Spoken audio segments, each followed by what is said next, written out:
संसद का बजट सत्र 22 जुलाई से 12 अगस्त तक 23 जुलाई को पेश होगा पूर्ण वार्षिक बजट। राष्ट्रपति द्रौपदी मुर्मू ने बजट सत्र कार्यक्रमों को दी मंजूरी। मुख्यमंत्री ने रांची में स्टार्टअप कॉन्क्लेव को किया संबोधित। औद्योगिक विकास से रोजगार सृजन पर बल, उद्यमियों को हर संभव सहयोग का दिलाया भरोसा। गिरिडीह और बोकारो में नीति आयोग की पहल पर संपूर्णता अभियान का आगाज। 3 महीनों तक महिला और बाल विकास समेत 6 बिंदुओं पर मिशन मोड पर होगा काम।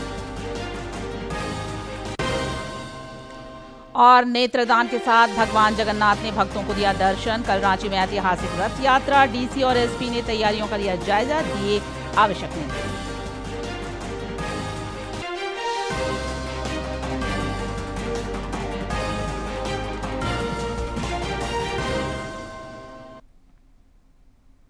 नमस्कार, खबरें झारखंड में आपका स्वागत है। मैं हूं निशा दीपिका सोरेन और अब समाचार विस्तार से।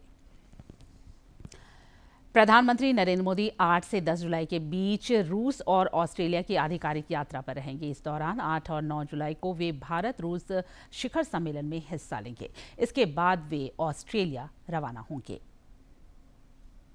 भारत और रूस के बीच गहरे आर्थिक और राजनीतिक संबंध हैं और लगातार बदलते भू राजनीतिक परिदृश्य के बावजूद दोनों देशों के संबंध दिन ब दिन प्रगाढ़ होते जा रहे हैं। ऐसे में प्रधानमंत्री नरेंद्र मोदी की आगामी रूस यात्रा पर पूरी दुनिया की नजर है। प्रधानमंत्री नरेंद्र मोदी रूस के राष्ट्रपति व्लादिमीर पुतिन के आमंत्रण पर 22वें भारत रूस वार्षिक शिखर सम्मेलन में भाग लेने के लिए 8 से 9 जुलाई को मॉस्को में होंगे। इस दौरान दोनों नेता दोनों देशों के बीच बहुआयामी संबंधों की संपूर्ण श्रृंखला की समीक्षा तथा पारस्परिक हितों के समकालीन क्षेत्रीय और वैश्विक मुद्दों पर विचारों का आदान प्रदान करेंगे। Prime Minister is scheduled to arrive in Moscow in the late afternoon of 8th July. President Putin will host a private dinner for Honorable Prime Minister on the day of arrival. The next day, Honorable Prime Minister's interactions would include an interface with the Indian community in Russia. As part of programming elements, Prime Minister will also lay a wreath at the tomb of the unknown soldier in Kremlin, and thereafter Honorable Prime Minister will visit the Rosatom Pavilion at the exhibition venue in Moscow.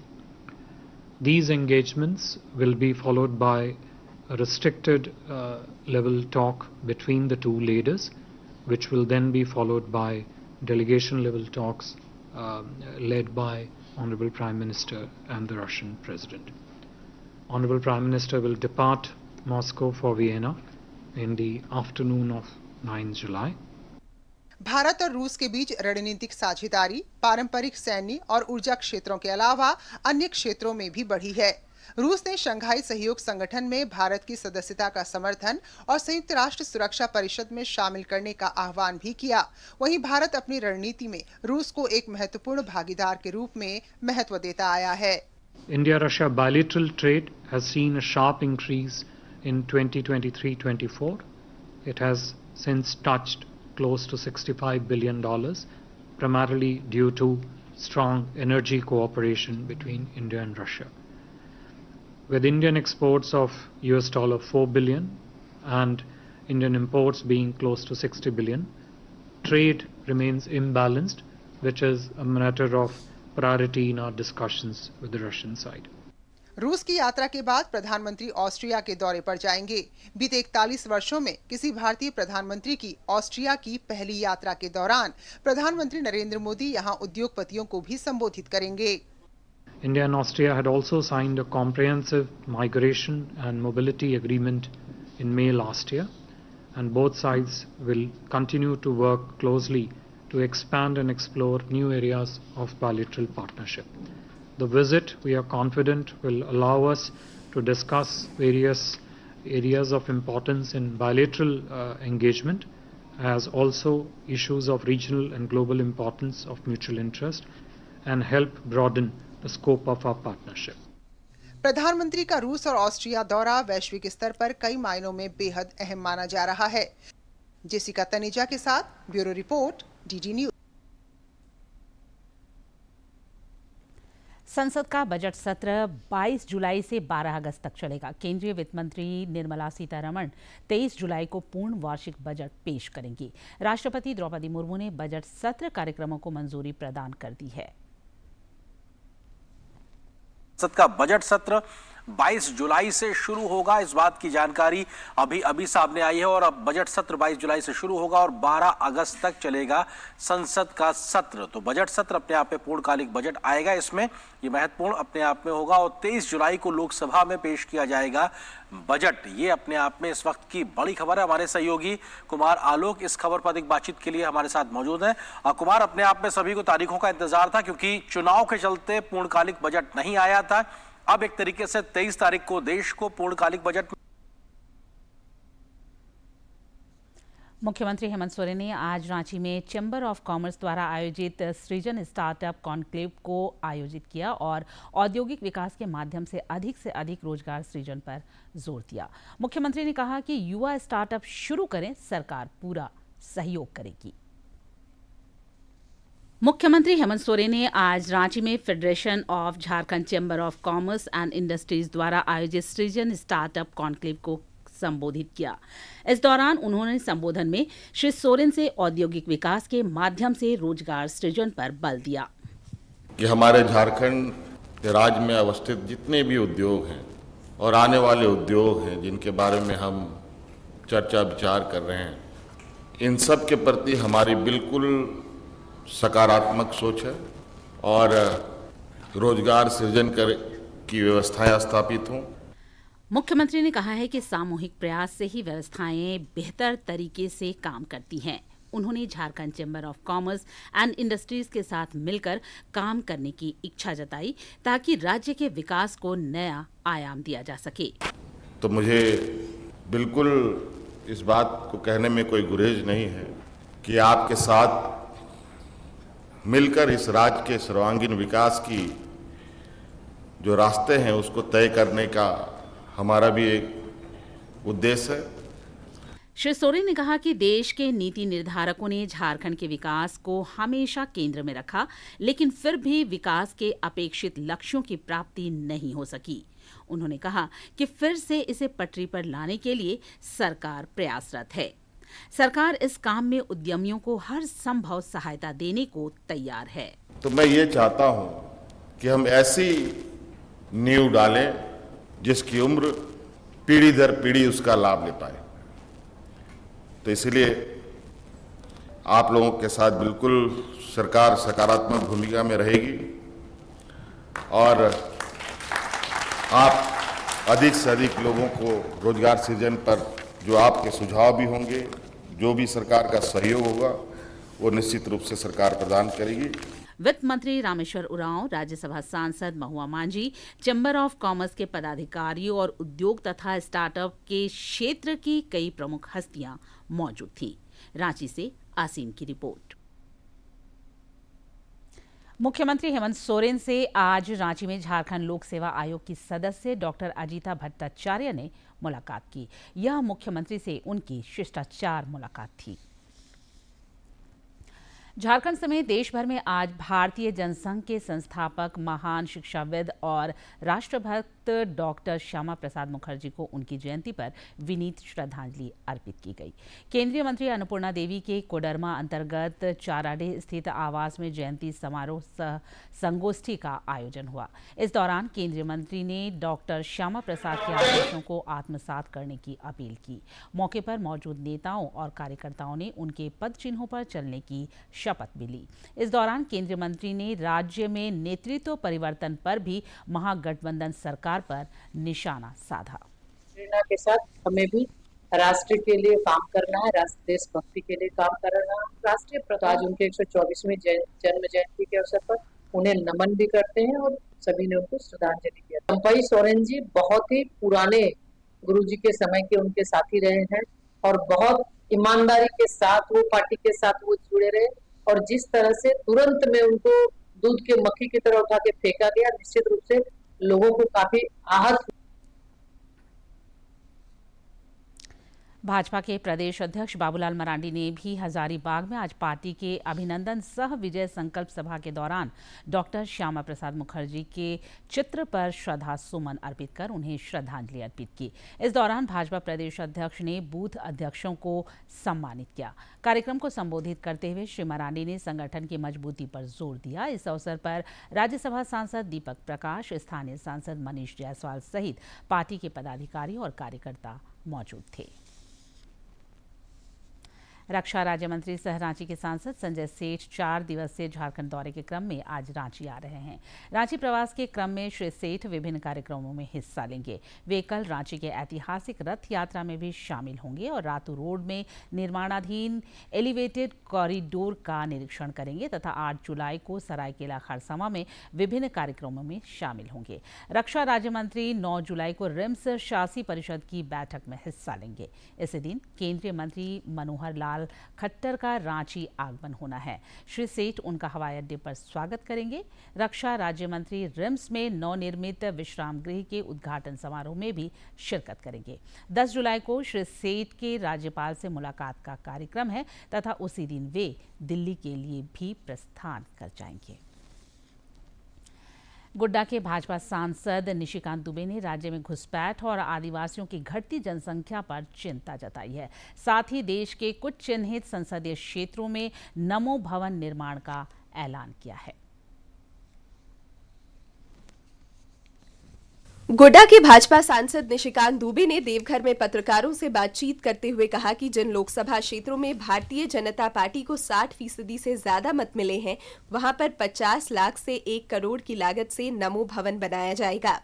वैसे booth जहां वर्ग विशेष से हिंदू प्रताड़ित है तथा उस स्थान पर पार्टी का व्यापक जनाधार है, वहां भी नमो भवन का निर्माण होगा। तो मैं उन बूथों पर जहां के हिंदू और मुस्लिम है और जहां के हिंदू प्रताड़ित होते हैं और वो उसके बावजूद भी भारतीय जनता पार्टी को वोट करते हैं, मेरा दूसरा टारगेट वहां है कि वहां मैं भी भवन बनाऊंगा, वहां मैं सुविधा दूंगा। भाजपा सांसद ने राज्य में घुसपैठ और आदिवासियों की घटती जनसंख्या पर भी चिंता जताई और इस मुद्दे पर उच्च न्यायालय द्वारा संज्ञान लिए जाने को स्वागत योग्य कदम बताया। श्री दुबे ने मुख्यमंत्री हेमंत सोरेन पर आदिवासी हितों की अनदेखी का भी आरोप लगाया। आदिवासियों का पॉपुलेशन घट रहा है, मैंने पार्लियामेंट में बराबर कहा 36% से 26% पॉपुलेशन हो गया। आदिवासियों का बात करने वाला हेमंत सोरेन, इसको आदिवासियों की कोई चिंता नहीं है। मैं माननीय उच्च न्यायालय झारखंड उनके प्रति शुक्रगुजार हूं कि उन्होंने सुओ मोटो उसको संज्ञान लिया है। पत्रकारों से बातचीत में भाजपा सांसद निशिकांत दुबे ने एनआरसी समेत अन्य समसामयिक विषयों पर भी बेबाकी से अपने विचार रखे। देवघर से मनीष दुबे की रिपोर्ट। कोलकाता हाई कोर्ट ने झारखंड के कांग्रेस विधायक इरफान अंसारी, राजेश कच्छप और नमन विकसल कुनगाड़ी से जुड़े सनसनीखेज कैश बरामदगी मामले में महत्वपूर्ण आदेश दिया है। अदालत ने राज्य प्रशासन को 1 सप्ताह के अंदर विधायक इरफान अंसारी से जब्त किए नगद 55 लाख रुपए और मोबाइल फोन को वापस लौटाने की हिदायत दी है। सुनवाई के दौरान झारखंड सरकार के अधिवक्ता ने अदालत में बताया कि विधायक का मोबाइल फोन पांचला थाने में जब्त कर रखा गया है। नगद राशि को राज्य सरकार की ट्रेजरी में रखा गया है, इसलिए नगद रुपए की वापसी के लिए अलग से संबंधित विभाग के समक्ष आवेदन करना होगा। हाईकोर्ट ने इस प्रक्रिया को 1 सप्ताह के अंदर पूरा करने को कहा है। गिरिडीह में नीति आयोग की पहल पर आकांक्षी जिला और आकांक्षी प्रखंड कार्यक्रम के तहत 30 सितंबर तक चलने वाले संपूर्णता अभियान का आज से शुभारंभ हुआ।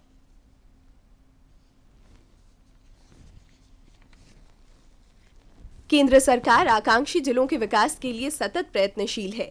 इस कड़ी में नीति आयोग की पहल पर देशव्यापी संपूर्णता अभियान चलाया जा रहा है। गिरिडीह में उप विकास आयुक्त दीपक कुमार दुबे और civil surgeon doctor SP Mishra समेत अन्य अतिथियों ने आज दीप प्रज्वलित कर अभियान का शुभारंभ किया।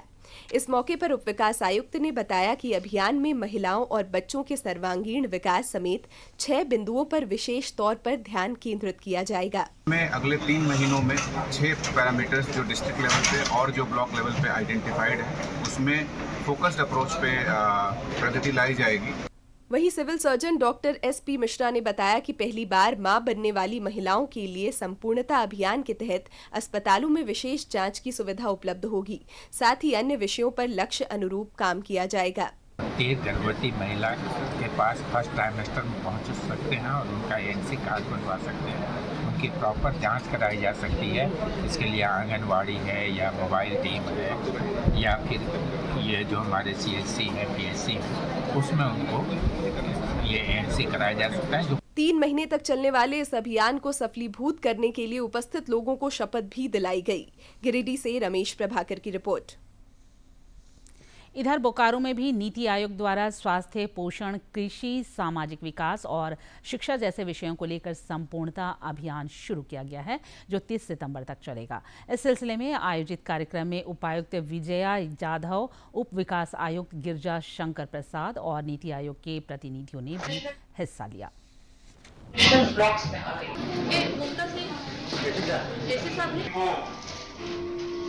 सामाजिक सुरक्षा को जो बोल रहे हैं कि आप एंटीनेटल चेकअप पे जोर दीजिए।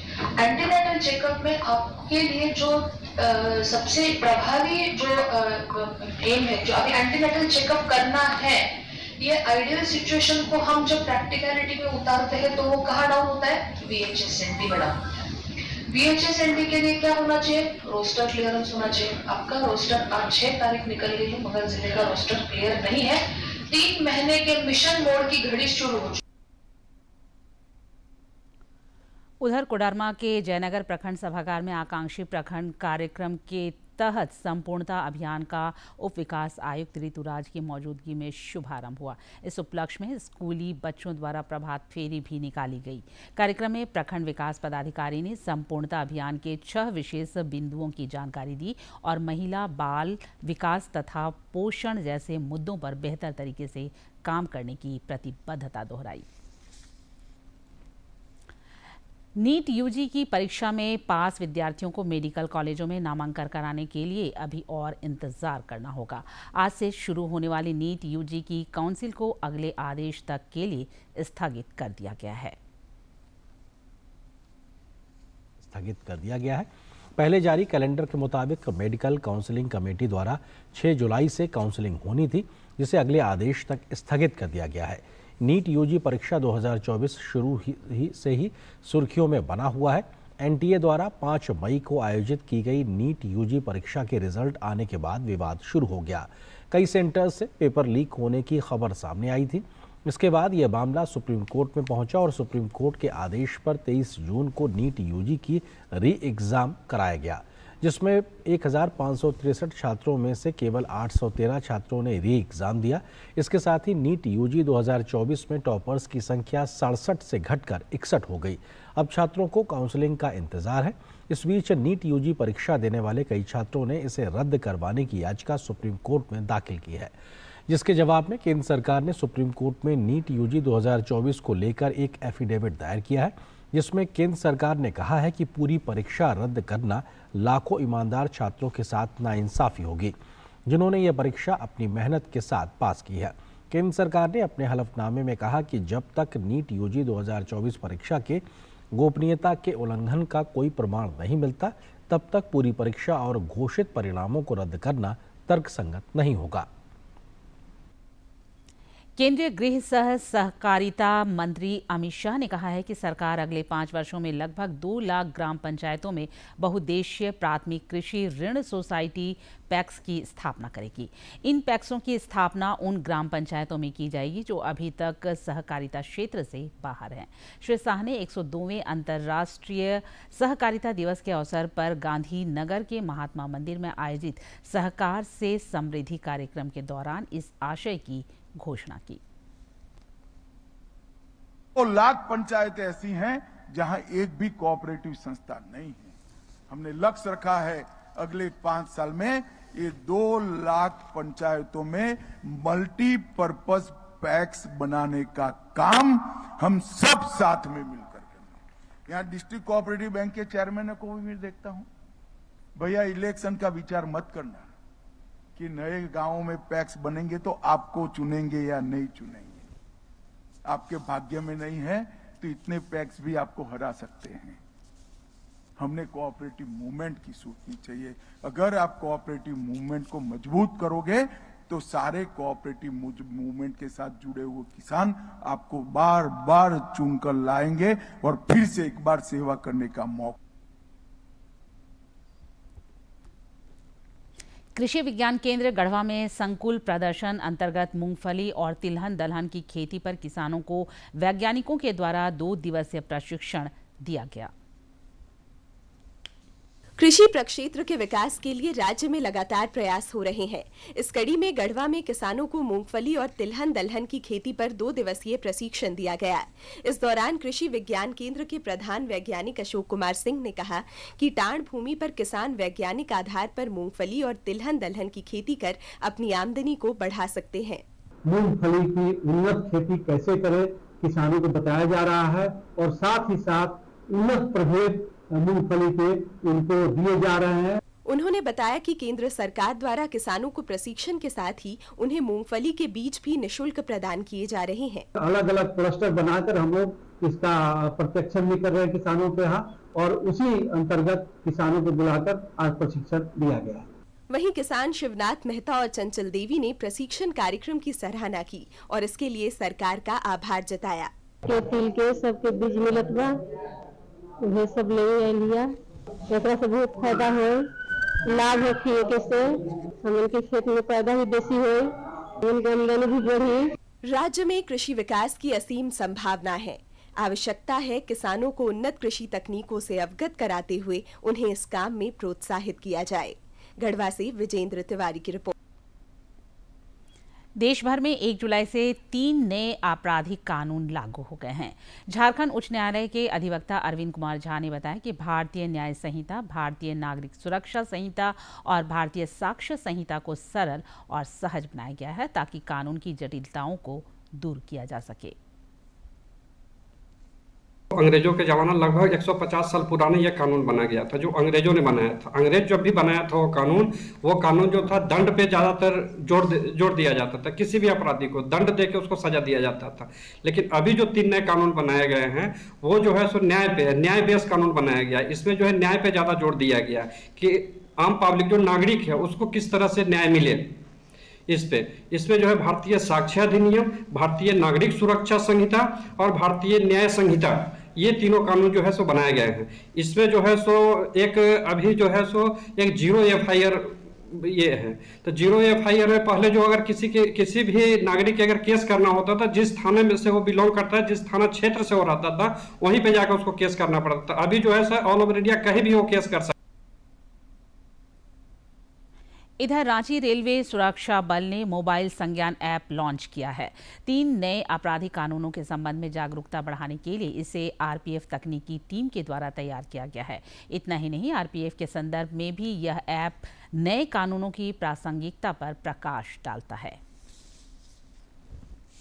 गुमला में पुलिस ने सदर प्रखंड के हरिनाखंड जंगल में सुरक्षा बलों को नुकसान पहुंचाने के लिए सीरीज में लगाए गए 35 केन बम बरामद किए हैं। SDPO सुरेश प्रसाद यादव ने बताया कि पुलिस ने समय रहते केन बमों को बरामद कर उन्हें निष्क्रिय कर दिया।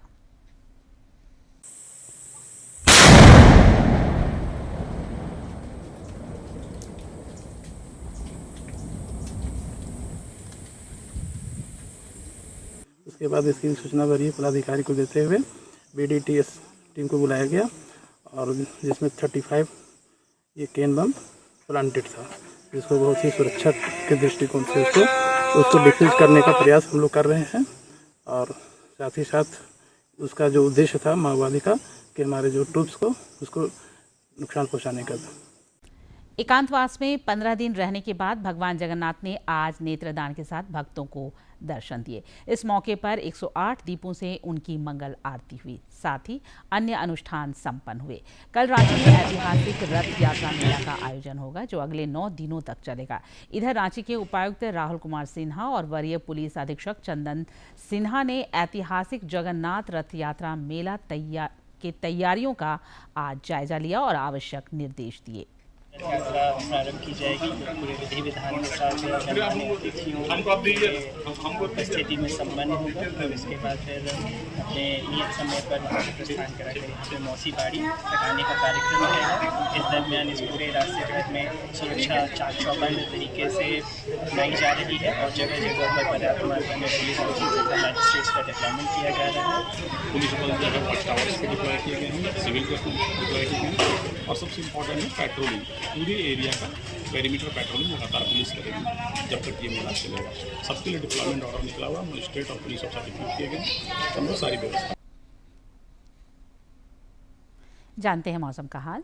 राज्य में मानसून गतिविधि सामान्य है। पिछले 24 घंटे के दौरान गोड्डा के महागामा में सर्वाधिक 80.8 मिलीमीटर बारिश रिकॉर्ड की गई। राज्य के कुछ अन्य इलाकों में भी हल्के से मध्यम दर्जे की बारिश हुई। बारिश का यह सिलसिला 12 जुलाई तक चलने की संभावना है। आज और कल कुछ इलाकों में आंधी और वज्रपात की भी आशंका है। अगले 5 दिनों के दौरान अधिकतम तापमान में किसी बड़े बदलाव की उम्मीद कम है। और अंत में मुख्य समाचार एक बार फिर।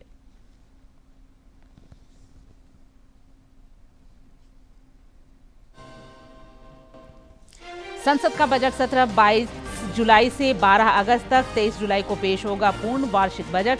राष्ट्रपति द्रौपदी मुर्मू ने बजट सत्र कार्यक्रमों को दी मंजूरी। मुख्यमंत्री ने रांची में स्टार्टअप कॉन्क्लेव को किया संबोधित। औद्योगिक विकास से रोजगार सृजन पर बल। उद्यमियों को हर संभव सहयोग का दिलाया भरोसा। गिरिडीह और बोकारो में नीति आयोग की पहल पर संपूर्णता अभियान का आगाज। 3 महीनों तक महिला और बाल विकास समेत 6 बिंदुओं पर मिशन मोड पर होगा काम। और नेत्रदान के साथ भगवान जगन्नाथ ने भक्तों को दिया दर्शन। कल रांची में ऐतिहासिक रथ यात्रा। डीसी और एसपी ने तैयारियों का लिया जायजा, दिए आवश्यक निर्देश।